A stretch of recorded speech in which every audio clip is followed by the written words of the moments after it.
¿Qué es el derecho? ¿Cómo funciona una norma? ¿Cómo ejercer mis derechos? De esto y mucho más, hablamos en compañía de invitados especiales. Hablemos de derecho. Derecho, ¿cómo va? Es una producción de Sergio Gaona, en colaboración con Radio Universidad Veracruzana. ¿Qué tal, amigos de Radio Universidad Veracruzana y de las redes sociales? Les saluda con el gusto de siempre su servidor y amigo Sergio Gaona, un comunicólogo en el derecho, al menos por esta noche, para acompañarles a lo largo de una hora para platicar respecto a derecho, a ciencia jurídica, con profesionales de la misma. Aquí tratamos de invitar precisamente no solamente postulantes o doctrinarios o investigadores en el saber jurídico, sino que también lo hacemos para poder darle oportunidad a que la autoridad también tenga su derecho de réplica y pueda compartirnos desde la experiencia aquella circunstancia pues relevante o referida a lo que implica el derecho. Como en cada emisión, agradecemos a Radio Universidad Veracruzana y a todo su equipo de trabajo, específicamente al maestro Edgar Onofre, a quien enviamos un cordial saludo, por todas las facilidades y el apoyo para llegar hasta ustedes a través de la frecuencia 90.5 de FM todos los jueves en punto de las 19 horas. El objetivo de este programa, de este podcast o esta revista jurídica es muy claro: difundir legalidad, esto con el afán de fortalecer nuestra cultura jurídica. Esto para efectos de que tanto tú o usted que nos escucha en este momento, pues pueda defender sus derechos, hacerlos valer, pero por supuesto también sepa cómo contribuir con sus obligaciones y salir siempre avante en este sistema jurídico con el que siempre coexistimos. Agradezco pues principalmente también a nuestros patrocinadores: Cubo 3, cafetería de especialidad, ubicados en la calle Manlio Fabio Altamirano, número 63, Colonia Centro, siempre por compartirnos un café, en este caso un cafecito latte, para poder pues vivir una charla simpática con nuestro invitado especial de esta noche, y a su vez pues también para poder sobrevivir en este chipi chipi jalapeño típico del pequeño Londres veracruzano. También igual agradecemos a nuestro patrocinador Garabatos Diseño y Más, que siempre nos contribuye con la identidad gráfica y con los souvenirs, todo el tema creativo. Ellos se encargan de darle vista, de darle esta parte de identidad gráfica a nuestro programa, y por supuesto que le agradecemos de sobremanera por brindarnos siempre lo mejor de su creatividad. Y por último, pero no menos importante, también agradecemos de sobremanera a la librería Da Vinci, ubicada en la calle de Úrsulo Galván, número 54, en la colonia centro de esta capital veracruzana, una librería ya de mucho tiempo, emblemática para los jalapeños, sobre todo para los estudiantes. Sabemos que Jalapa es capital de conocimiento, es la Atenas veracruzana, y por ende esta librería de ocasión, como así se denomina este concepto de venta o de modelo de negocio de libros o de material bibliográfico en otras partes del mundo, y específicamente también en la Ciudad de México. Aquí en Jalapa, pues básicamente puedes encontrar pues textos variados. Los jurídicos, por supuesto, no son la excepción y de la mejor calidad, y por supuesto, pues tenemos la posibilidad de tenerlos a facilidad, ¿no?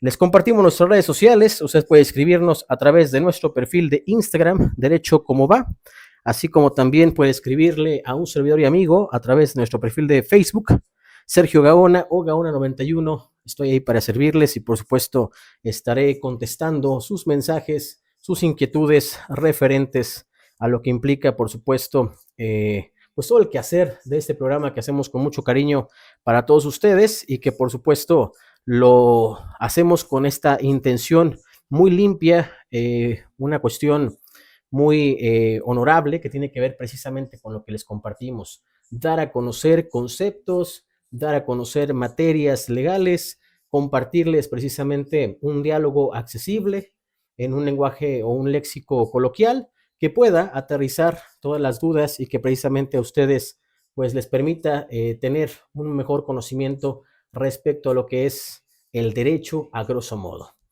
Y bueno, sin más preámbulo, también le mencionamos que este programa se encuentra grabándose.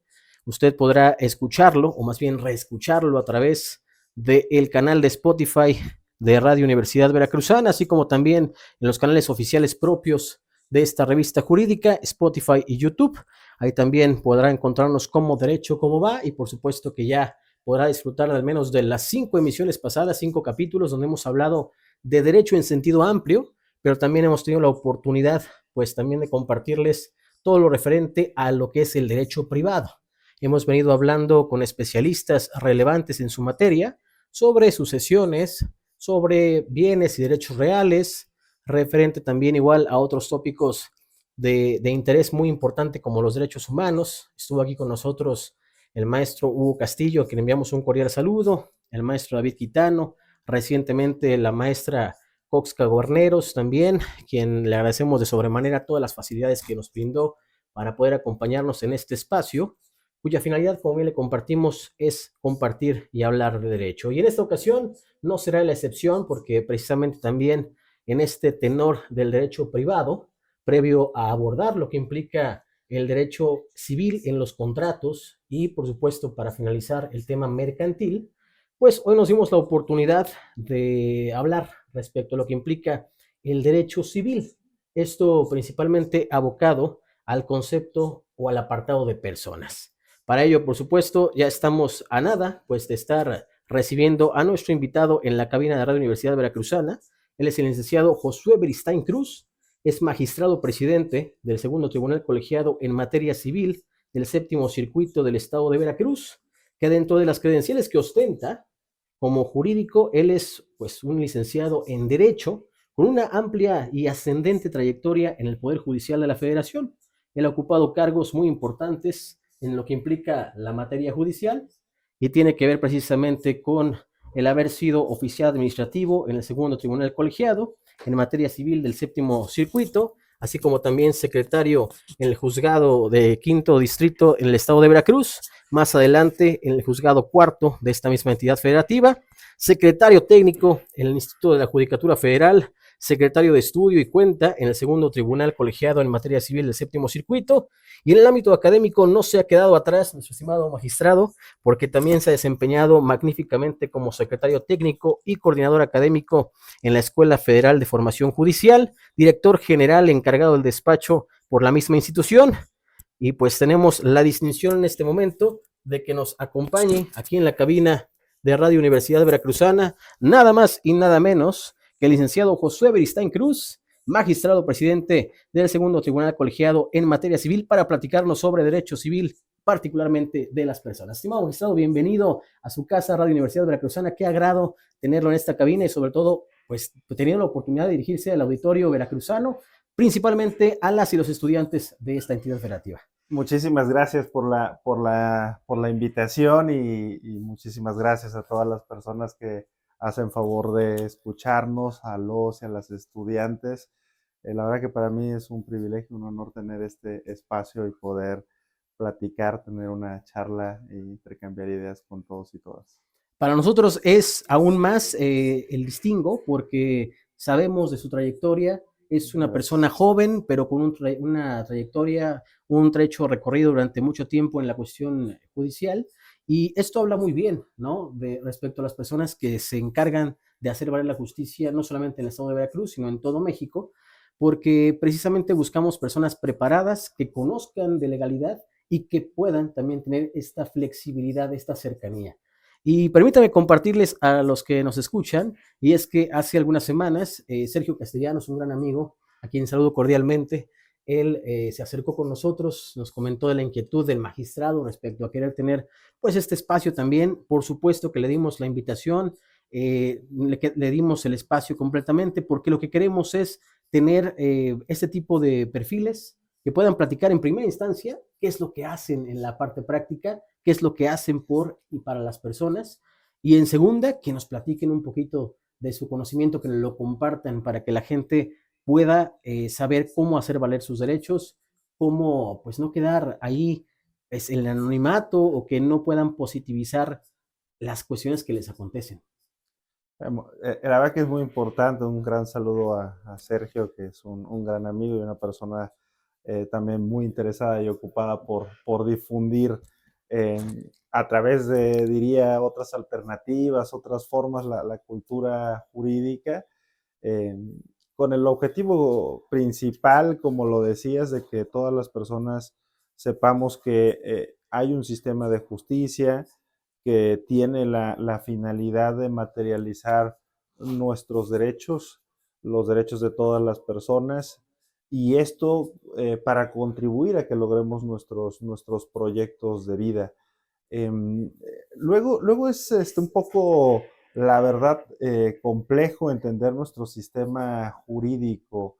Yo siempre cuento una anécdota. Hace tiempo tuve la oportunidad de viajar al extranjero y en un congreso, platicando con una persona de nacionalidad colombiana, me preguntaba cómo funcionaba nuestro sistema jurídico y le expliqué y después me dijo que pues parecía ya muy complejo saber a qué instancias ir y cuándo ir a la justicia, al Poder Judicial Estatal, cuándo ir al federal.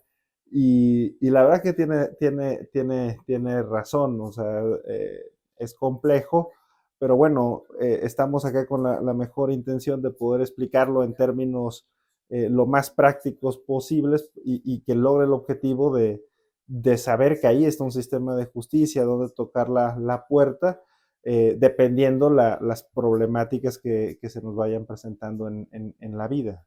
Excelente. Usted representa una de las materias más relevantes, digo todas, no vamos a menospreciar o a minorar cada una de las materias jurídicas existentes, porque para todo existe una regulación, por algo está establecida. Sin embargo, la civil, inclusive supletoria de varias, e inclusive es de las más primordiales. Ya ahorita en un momento más nos platicará qué es lo que hace un magistrado en esta materia, pero si nos permite, vamos a entrar de lleno en el tema que hoy nos compete, que es referente a la cuestión de las personas, pero vamos, grosso modo, lo que es derecho civil. Para ello vamos a la primera sección, conceptualizando. Conceptualizando, desglosando al derecho en palabras simples. Y como bien les comentábamos, amigos y amigas que nos hacen el favor de escucharnos a través de la frecuencia 90.5 de FM, en este momento vamos a entrar de lleno en materia con lo que implica la primera sección, conceptualizando, patrocinada por nuestros amigos de Cubo 3. Y es que en esta vamos a tratar de definir, estimado magistrado, estimado licenciado Josué, vamos a desglosar qué es el derecho civil, vamos a tratar de contestar algunas preguntas que tienen que ver con cómo está regulado por la legislación mexicana, los tipos y atributos de personas jurídicamente hablando que refiere a esta materia, así como otro tipo de cuestiones que seguramente a ti o a usted que nos escucha le van a interesar. Y para ello vamos a escuchar qué es lo que opina la gente o qué es lo que sabe respecto a lo que es derecho civil. Para mí el derecho mercantil es todos esos derechos que tenemos las personas para poder participar en el comercio, ya sea como vendedores o consumidores.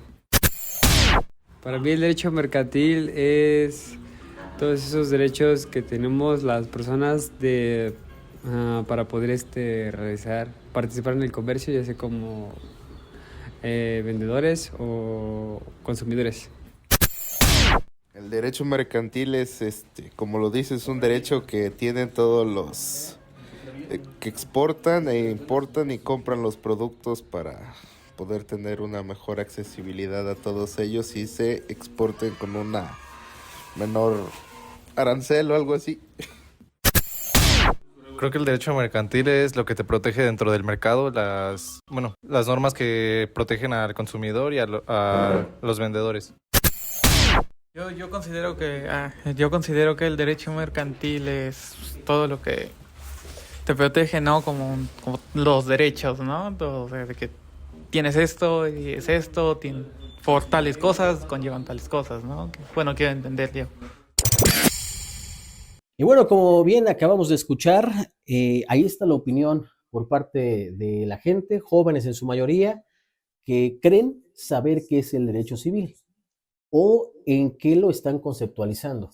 Si usted pudo percatarse, estimado licenciado Josué, la mayoría intuye que el derecho civil sigue regulando la parte de la familia, ¿no? En emisiones pasadas en este programa hemos tenido la posibilidad de esclarecer que esta delimitación de público y privado es como un poquito cosa del pasado y que hoy en día todo derecho es de interés público, ¿no? Porque interviene el Estado y intervienen los particulares y que inclusive, pues la parte familiar específicamente ya está asociada con la parte constitucional por el tema de los derechos humanos.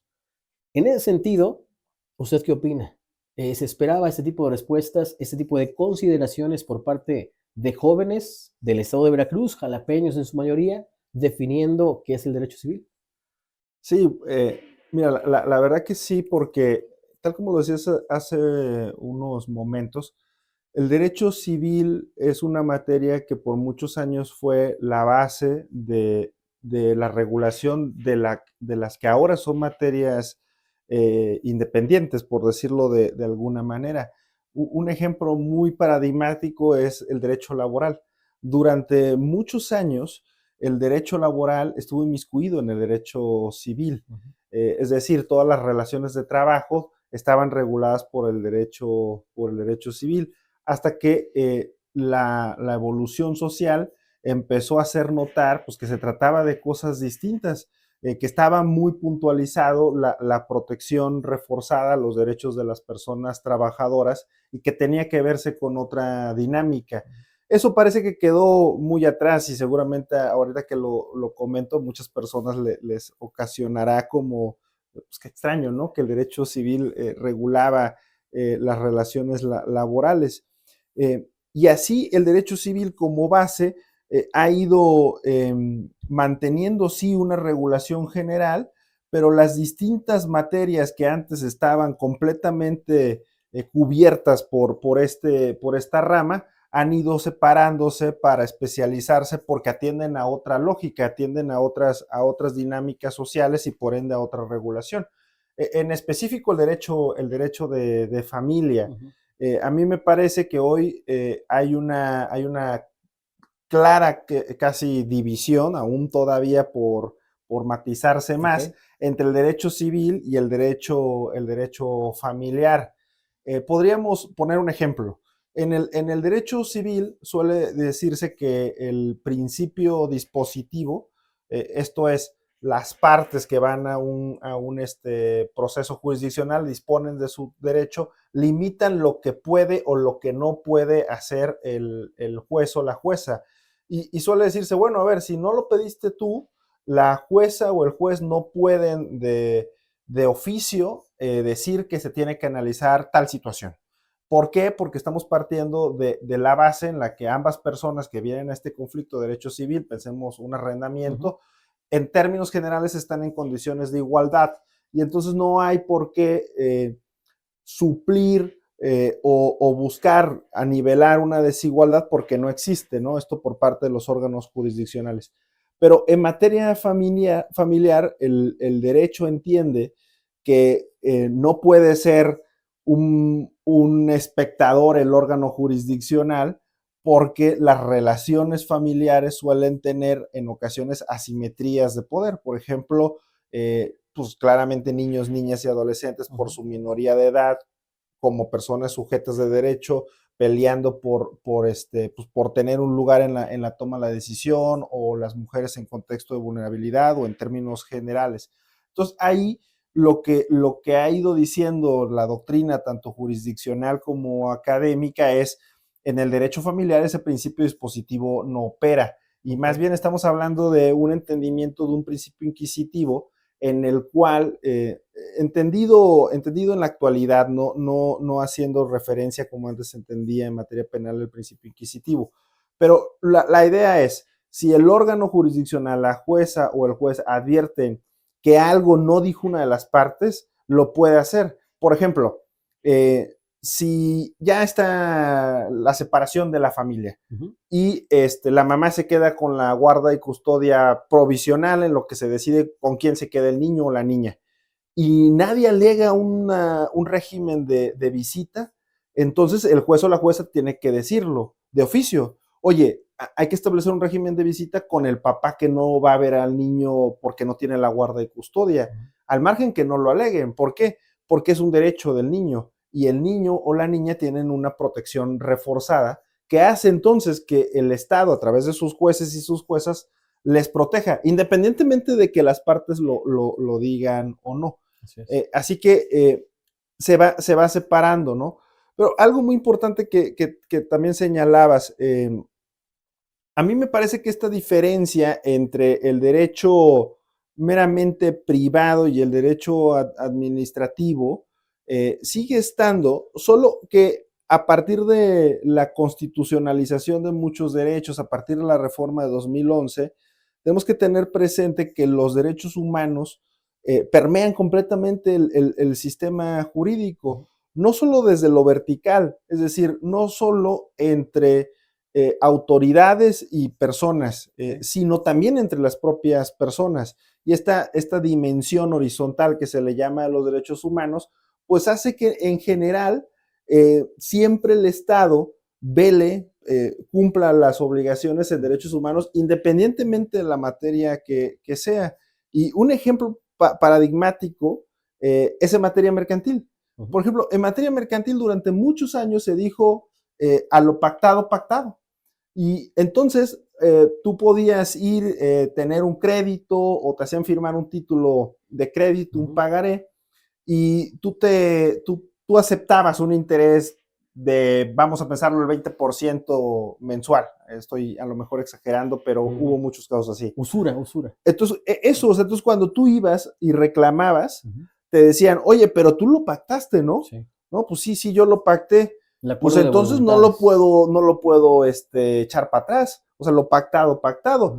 Lo máximo que me podrías alegar es que hay un vicio del consentimiento. O sea, que alguien te engañó, que no era un 2, que no era un 20, que era un 2. Eso es lo máximo.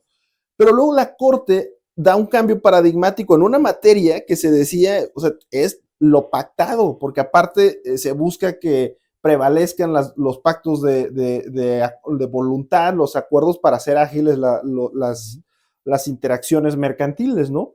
Y entonces la Corte le da un giro, y un giro literal, porque estaba el precedente que decía a lo máximo un vicio del consentimiento. La Corte le da un giro y dice, espera, los derechos humanos operan en todas las materias y operan también entre las personas.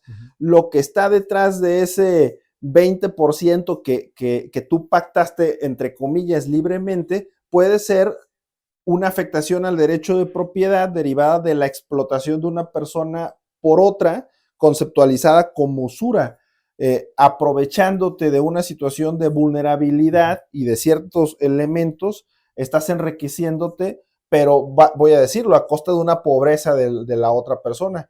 Entonces ya el derecho dice, y esto no puede quedar al arbitrio de las partes, a la voluntad de las partes. Es un tema de derechos humanos y tenemos la obligación de analizarlo, repararlo en su caso, y es una obligación del Estado. Entonces le dice al juez o a la jueza, oye, cuando adviertas eso, aunque no te lo aleguen, tienes que analizarlo. Y ese es un claro ejemplo de cómo los derechos humanos cambian las dinámicas que antes dábamos pues por ciertas, y que era, si lo pactaste, lo pactaste y lo cumples, ¿no?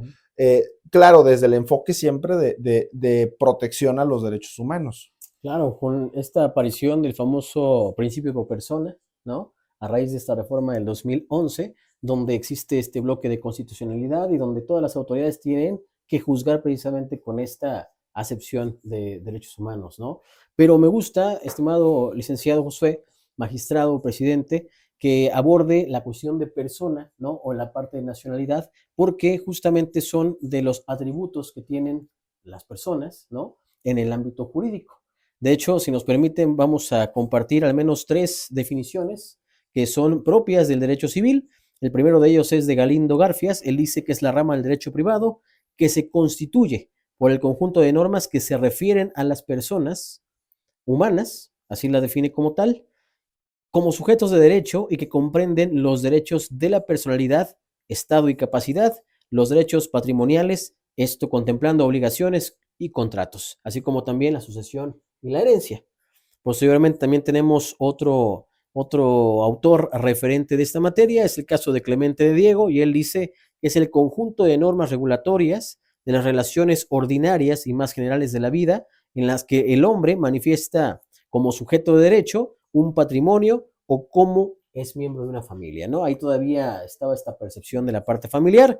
Y por último, pero no menos importante, Juan Antonio González, él dice que es la rama del derecho privado que tiene por objetivo o por objeto regular los atributos de las personas físicas y morales y organizar jurídicamente a la familia y al patrimonio. Aquí podemos percatarnos que hay palabras clave, como lo que estamos manifestando en este momento: personalidad jurídica, capacidad, nacionalidad, usted la acaba de mencionar, Dentro de las Vox Populi que acabamos también de escuchar, hablaban de obligaciones, sí metían el tema del matrimonio, el tema del divorcio, son figuras que se quedaron todavía en ese arraigo del civil de la parte anterior, pero existe esta creencia, ¿no?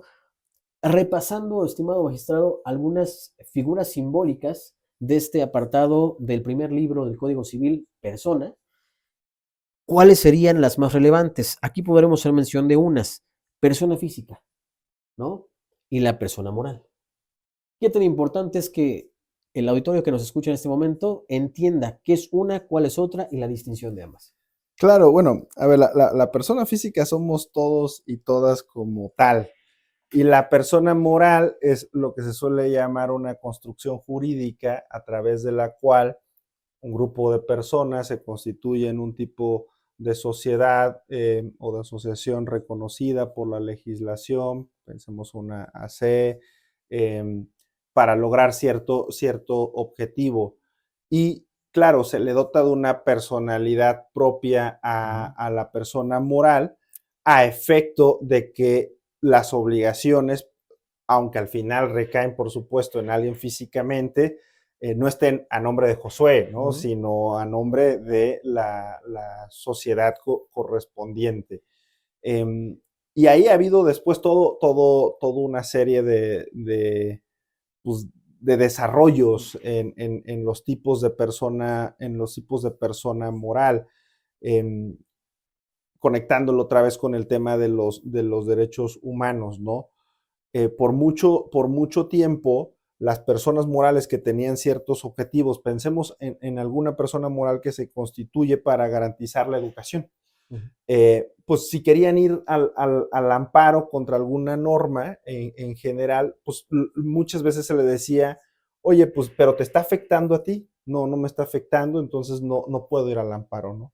Y empieza a cambiar con el interés legítimo, la educación como un derecho que puede afectar a esa persona moral porque tiene dentro de sus objetivos el hacer acciones dirigidas a mejorar la educación o evaluarla a partir del interés legítimo, que la idea que conlleva es, si bien no eres titular de este derecho, o sea, la educación no te pertenece solo a ti, como lo sería la propiedad, estás constituida como persona moral con ese objetivo y entonces te debemos abrir la puerta para analizar a través del juicio de amparo si lo que tú estás reclamando afecta o no a la educación, porque de lograr una protección federal, tú te verías beneficiado. Y esto no es un caso hipotético.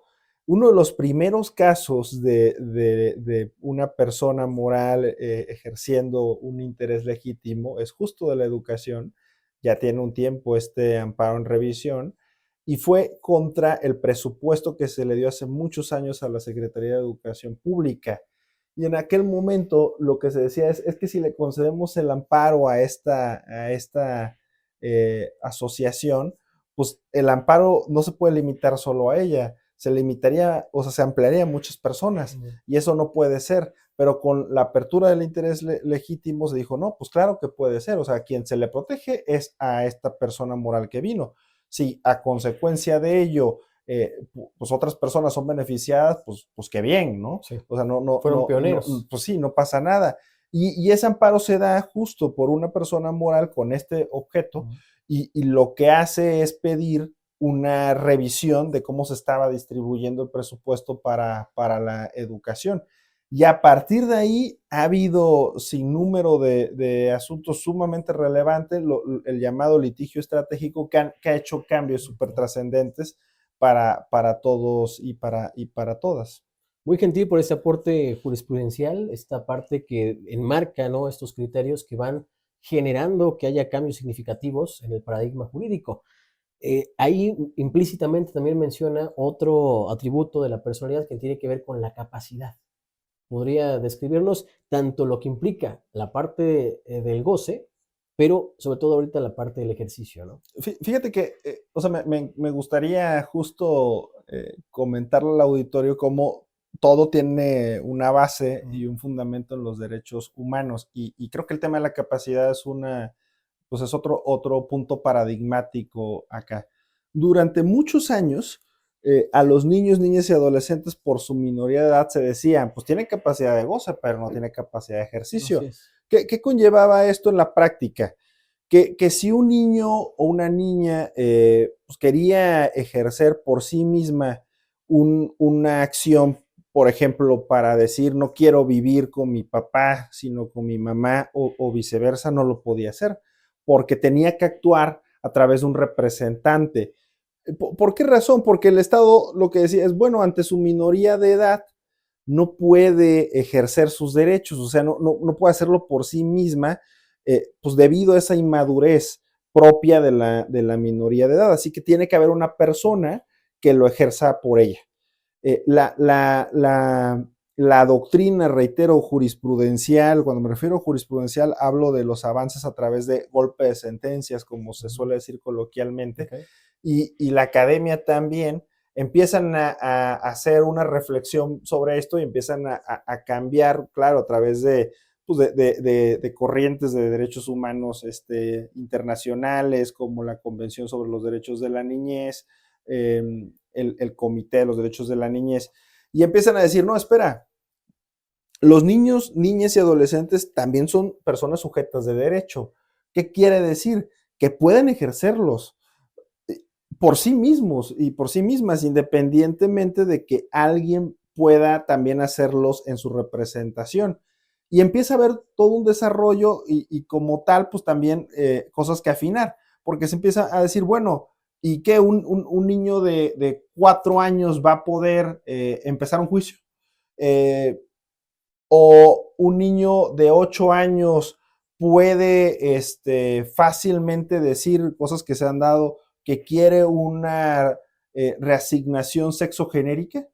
Y entonces el desarrollo empieza a decirse, bueno, es verdad, a ver, un niño, una niña y adolescente van adquiriendo autonomía progresivamente, conforme el grado de madurez va aumentando, que no es lo mismo a la edad, de tal manera que ese ejercicio del derecho pues va también caminando así, y en la medida que haya mayor madurez, mayor autonomía, mayor ejercicio del derecho.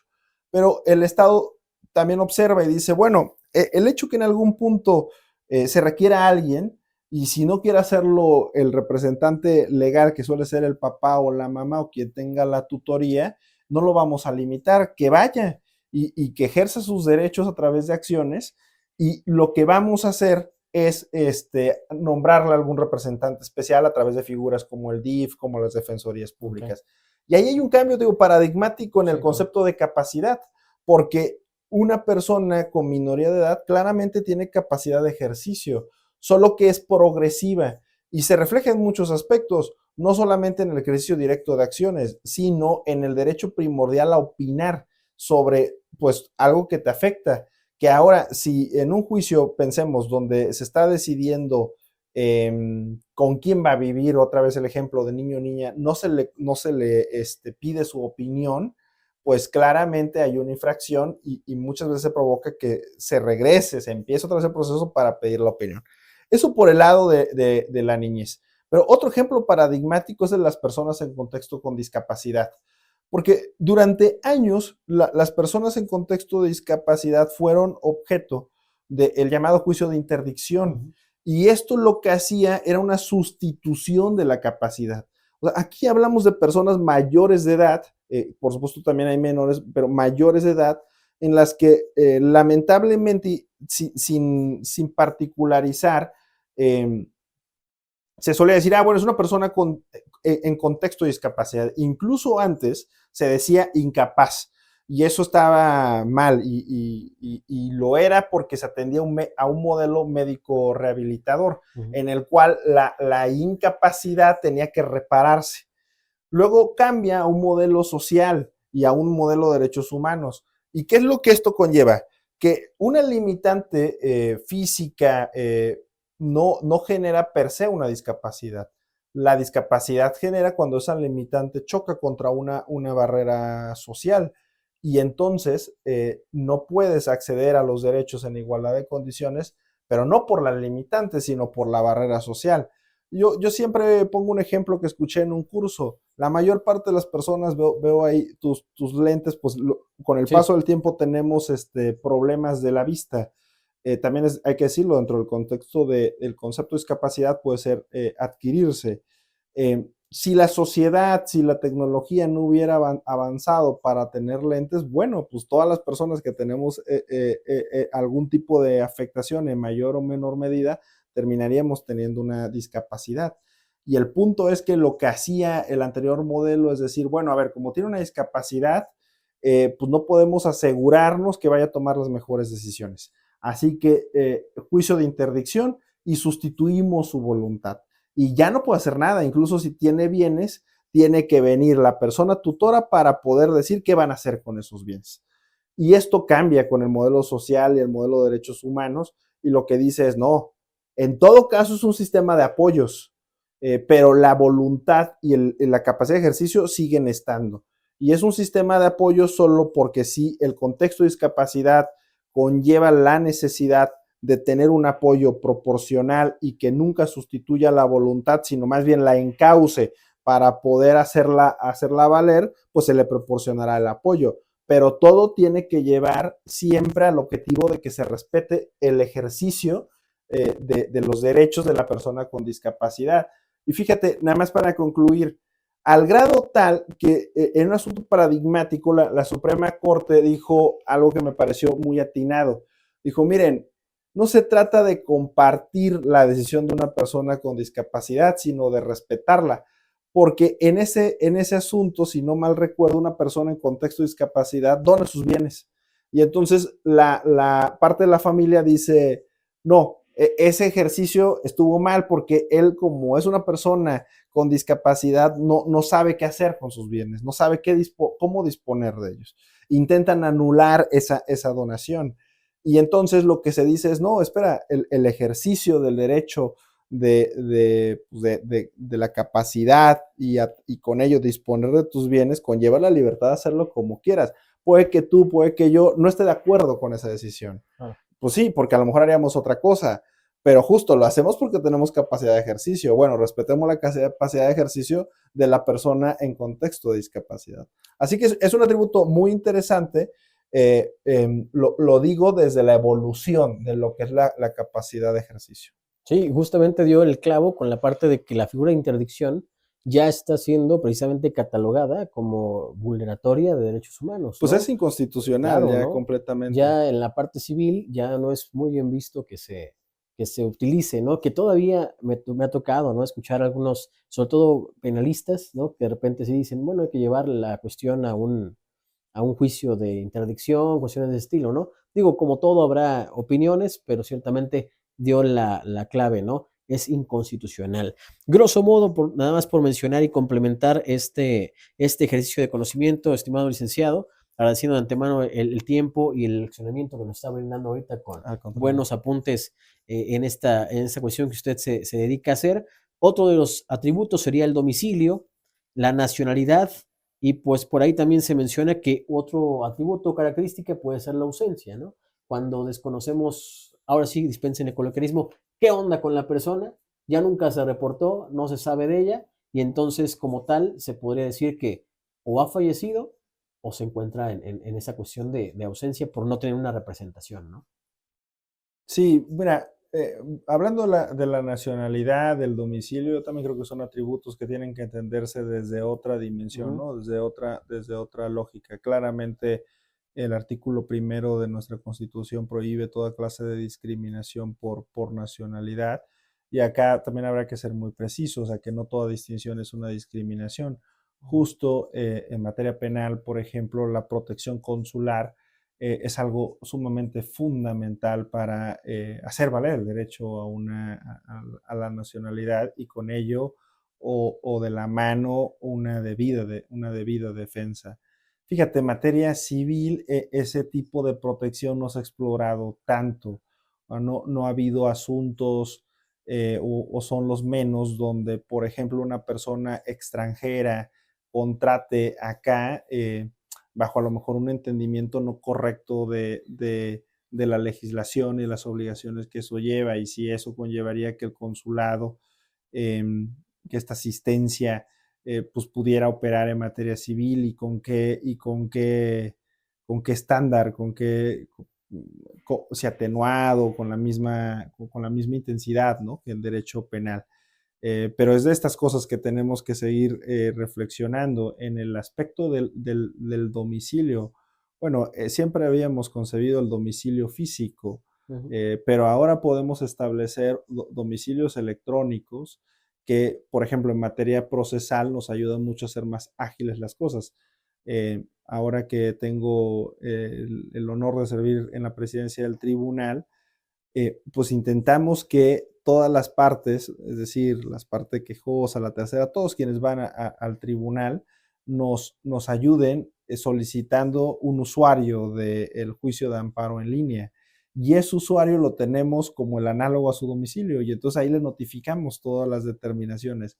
¿Por qué es mejor, no? Porque evitamos invertir recursos económicos, humanos en salir, buscar el domicilio, por supuesto tiempo, y también le damos certeza a las partes, ¿no? Antes tendrías que estar en tu domicilio esperando a que te lleguen a notificar algo, y si no, te lo hacen por lista, y si te la perdiste, pues ni modo, acaba precluyendo tu derecho, y ahora pues solamente revisa tu buzón y sabrás si te han notificado algo o no, ¿no? Entonces también yo creo que ahí hay que cambiar. Fíjate, uno de los puntos derivado de esto sería la inviolabilidad del domicilio. Se puede acceder a tus cuentas, claro, eso está protegido por el derecho a la privacidad, pero es un punto también a reflexionar, ¿no? Y sobre lo que decías de la ausencia, yo acá la verdad que creo que es un punto sumamente importante de ver en muchos sentidos. Lamentablemente hay un fenómeno que espero en la vida vaya reduciéndose, pero no es un secreto que hay un gran número de desapariciones forzadas o desapariciones en general, y eso hasta hace poco se ha visto cuál es su impacto en el derecho civil, porque hay una serie de obligaciones que pues se dejan de cumplir claramente, ¿no? Y hay una serie de representaciones que a lo mejor no se logran dar, pero sin esa no se puede acceder a ciertos, para decirlo muy concreto, seguros, por ejemplo, ¿no?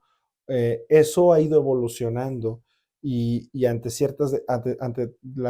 algunas declaraciones de esos acontecimientos se pueden ejercer unos derechos en nombre de las personas que por ahora no están, ¿no? En materia procesal, por ejemplo, hablando del juicio de amparo, pues si una persona no se encuentra, pues se hace toda una investigación para buscarle, se intenta a través de alguna representación por un tiempo, y si no, al final, pues bueno, se toman algunas medidas para ver si se le afectarían sus derechos patrimoniales.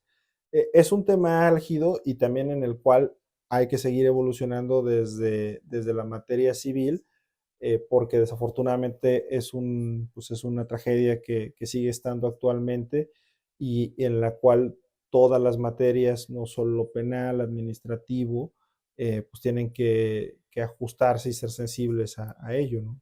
Es un tema bastante vasto, de hecho ya tenemos ahí una limitante de hasta 5 minutos. Vamos a pasar a la siguiente sección que se llama Expediente IA. Vamos a hacerlo grosso modo, porque con su talento y su conocimiento seguramente vamos a tener una buena respuesta, estimado magistrado. Vamos con ello.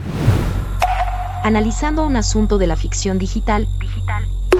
Esto es Expediente IA. En la ciudad de Veracruz vivía don Ernesto, un hombre de 78 años que, tras sufrir un deterioro cognitivo progresivo, comenzó a olvidar hechos importantes y a tomar decisiones financieras perjudiciales. Su hija Ana promovió ante un juez civil un juicio de interdicción, argumentando que su padre ya no tenía la capacidad de ejercicio necesaria para administrar sus bienes ni decidir sobre su persona. Solicitó además ser designada como su tutora. Sin embargo, su hijo Luis, quien residía en Puebla, se opuso al procedimiento alegando que 1. Don Ernesto no era incapaz, sino que solo tenía lapsos de olvido normales por la edad. 2. El domicilio real de su padre ya no era Veracruz, sino Puebla, donde había vivido los últimos meses bajo su cuidado. 3. Por lo tanto, el juez civil de Veracruz no era competente para conocer del asunto. Durante el proceso, el juez ordenó peritajes médicos y psicológicos. Los resultados indicaron que don Ernesto padecía una condición compatible con demencia moderada, afectando su capacidad para tomar decisiones. A pesar de la objeción de Luis sobre el domicilio, el juez consideró que el domicilio legal de don Ernesto seguía siendo Veracruz, ya que no había prueba suficiente de un cambio definitivo. Existía una afectación real a su capacidad de ejercicio. En consecuencia, el juez resolvió declarar a don Ernesto en estado de interdicción, nombrar a Ana como tutora legal, mantener como domicilio legal el de Veracruz. Inconforme con ello, Luis decidió asesorarse con el licenciado Josué Beristain para impugnar dicha resolución. ¿Cómo ve, mi estimado licenciado? Tenemos un minuto para tratar de dar un veredicto. Usted como magistrado, ¿qué opina de este lo caso? primero es precisar que en la función de magistrado uno no puede para nada asesorar a nadie, pero ha sido un caso hipotético. Claro. Pocos tenemos la distinción. Pues la verdad que no comparto respetuosamente la decisión de la jueza, como lo acabamos de comentar. Es verdad que durante la vida misma podemos adquirir ciertas afectaciones que pueden provocar con el choque con las barreras sociales una discapacidad, pero ello jamás va a justificar una sustitución de la voluntad como lo significa el estado de interdicción, que es completamente inconstitucional. Mira, tan inconstitucional que la Corte suele tener, o el Poder Judicial Federal suele tener un remedio cuando algo es inconstitucional, que se llama interpretarlo conforme. ¿Esto qué quiere decir? Bueno, pues a lo mejor hay algo de ahí que no es tan inconstitucional, ¿no? Y entonces lo interpretamos conforme con lo que sí lo es, con lo que sí es constitucional y lo salvamos en términos muy, muy básicos. Pues acá dijo, no, nada se salva. El estado de interdicción es completamente inconstitucional y así se declara. ¿Qué pasaría en este caso? Bueno, es que como estás analizando una figura declarada inconstitucional, aunque nadie lo alegue como tal, hay una protección reforzada y lo tienes que analizar, ¿no? Entonces, primero, declarar inconstitucional el estado de interdicción. Segundo, la tutoría puede estar, pero no para sustituir la voluntad. Puede más bien tratarse de un sistema de apoyos y hay que darle la denominación correcta, justo para que primero a través de tratamiento médico, a través de tratamiento psicológico, terapias, una persona que no tenga intereses, por supuesto, incompatibles con la persona que va a apoyar, pueda apoyarla, pero otra vez, ¿no? Es apoyarla para que su voluntad sea bien manifestada y ejercida.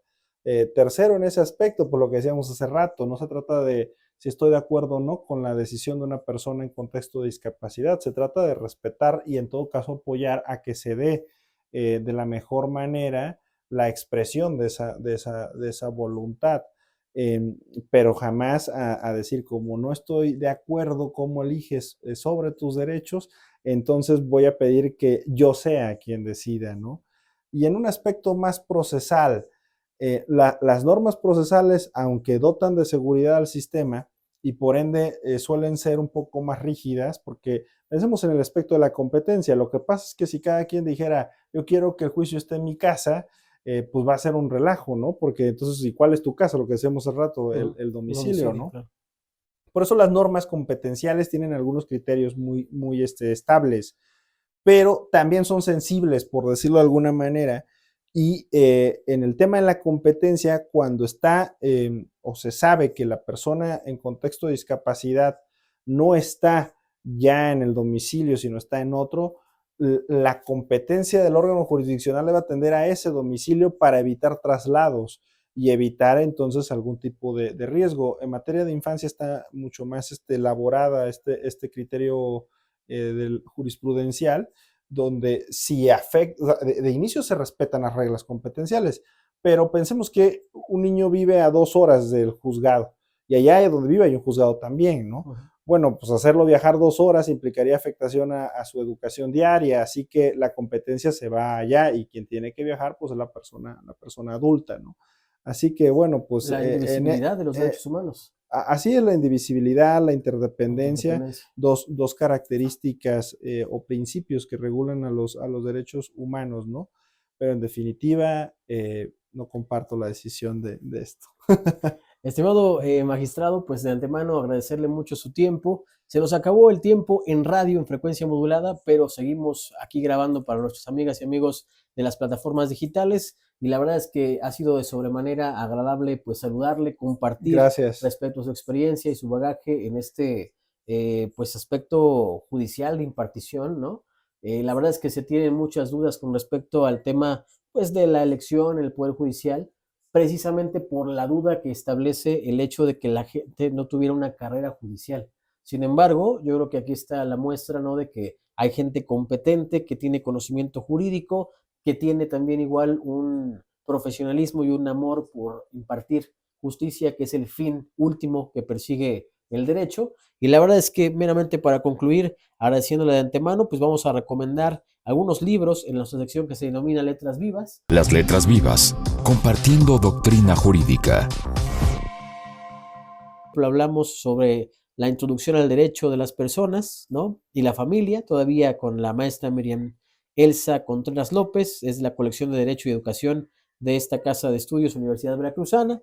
Por ahí un libro también referente a elementos de derecho civil de Juan Antonio González, de la editorial de Trillas. Y por último, el libro teórico sobre derecho civil de la colección didáctica de la Universidad Tecnológica de México. Son libros didácticos, son libros que sin duda alguna a ustedes que nos escuchan y nos ven, pues van a servirles de mucha utilidad, sobre todo en esta materia. Ya podríamos hablar de Regina Villegas, podríamos hablar de Pina Vara, que son clásicos que fundaron las bases de ello. Pero bueno, al final de cuentas, yo creo que el derecho se hace leyendo, estudiando la doctrina, sí, pero también la parte adjetiva es sumamente relevante. De antemano, agradecerle mucho a todas y a todos los que nos escucharon. ¿Algo que quisiera decir para despedirnos, estimado magistrado? Bueno, reiterar a todos y a todas que estamos en un momento en que a partir de la reforma nos involucramos cada vez más en la impartición de justicia y que debemos seguir así, debemos ser muy críticos, muy objetivos y objetivas, analizar los fallos, las decisiones que se dan, criticarlas, por supuesto, con bases, con mejoras a construir. En lo personal, de repente compartimos las resoluciones ahí en las redes sociales, justo para poder socializar y que todos y todas estemos enterados de que resolvemos. La formación diaria es sumamente importante, como lo acabas de decir, y yo ahí también recomendaría que vean los sitios como el portal del Centro de Estudios Constitucionales ahora y de Saberes Jurídicos de la Suprema Corte, en el cual hay mucho material digital completamente gratuito, cuadernillos sobre jurisprudencia en materia familiar, en materia de niñez, libros sobre el precedente judicial, libros sobre la constitucionalización del derecho de familia, que pudieran también observar el micrositio de la Unidad de Conocimientos Científicos y Derechos Humanos de la Corte. Encontrarán manuales para juzgar a personas en contextos de vulnerabilidad, para juzgar con perspectiva de género, con perspectiva de infancia, con perspectiva de discapacidad. Hay libros muy interesantes, por ejemplo, donde establecen o te comparten links, ligas de sitios que tienen conocimiento científico testado, por decirlo de alguna manera, ¿no?, que son fiables las publicaciones que están ahí. Hay manuales desde temas como el impacto de los sesgos en la impartición de justicia, así que hay una serie de materiales muy valiosos, gratuitos. Invitar a todos y a todas que los consulten, que los descarguen, que los utilicen en su día a día y bueno, recordar que entre todos y todas estamos para hacer una justicia mucho mejor. Y expedita sobre todo. Por supuesto. Estimado magistrado, licenciado José Beristain Cruz, muy gentil magistrado presidente. Gracias. Gracias por la distinción de haber compartido con nosotros este espacio. Agradecemos a nuestros patrocinadores, Cubo 3, Garabatos, la librería Da Vinci, pero sobre todo a ustedes que nos distinguieron con su escucha, el favor de su atención, que tengan una excelente noche y nos saludamos en la próxima. Yo soy su amigo Sergio Gaona, un comunicólogo en el derecho, al menos por esta noche. Muchas gracias. Derecho ¿Cómo va? Es una producción de Sergio Gaona en colaboración con Radio Universidad Veracruzana.